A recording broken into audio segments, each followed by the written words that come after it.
My name is CarrieLynn Reinhard. I'm a postdoc researcher with the Virtual Worlds Research Group out of Roskilde University. People have put together this conference.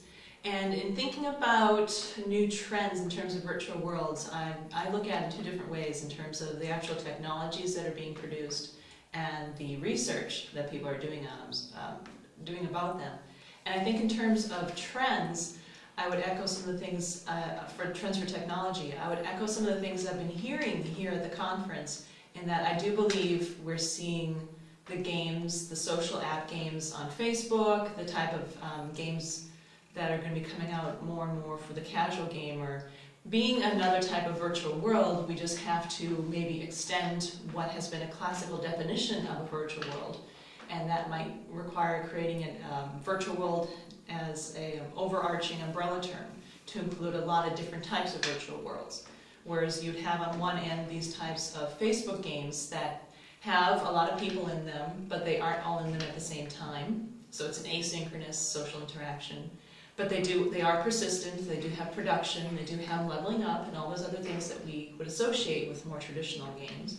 And then of course you have all the MMOs that are out there that are more the traditional EverQuest style MMOs. And in between those you have some sort of social games that are not so much focused on the fantasy role-playing games or the fantasy type gaming, but they are still gaming in the sense that you are synchronously interacting with people, but you go out on quests to find clothes or to find food or something like that. So it's a different type of questing. And those are also related to the more social interaction worlds like Second Life that are out there as well. And it's interesting to see how instead of having, I think, one type of world becoming dominant, we're seeing a branching out of all these different worlds. We just have to consider them to be virtual worlds by expanding our definition of virtual worlds. And I think that's actually where a trend is going to be in terms of the research.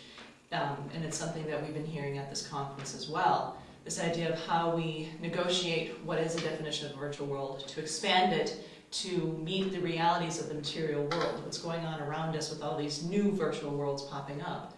So we have to expand upon that. And I think that's going to require us to start looking out and doing research in a lot of different worlds as well. So we're not just doing all World of Warcraft or the fantasy role-playing games. We'll start more considering small worlds, those types of social gaming worlds, the Farmvilles and the app games of Facebook, looking into all the other social worlds that are out there besides Second Life. And now, of course, we have to also consider the new technology that brings us worlds for more mobile devices like the iPhone types, the iPads, and how that understanding of gaming and virtual worlds changes depending on the actual technology you use to engage with the world. So what's really interesting is I think what we're seeing as a future trend is that virtual worlds are moving beyond the old standard of Second Life and World of Warcraft style, branching out into different technologies. I mean, if you want to consider Facebook as a unique type of technical interface, it just happens to be on the web. And into those types of technologies and into the mobile technologies, all of these new innovations that are coming up are forcing us to think about what is a virtual world, which then changes how we think about how to do research in virtual worlds. And I think that makes it a really nice, exciting time. Scary time, apparently, because a lot of people, we found out, don't really want to have to consider these changes, or are a little hesitant to consider these changes, or get confused by all these changes and all these new things coming up. But it does make it so that it is a much more robust field of study, and I think that is a good trend for the future.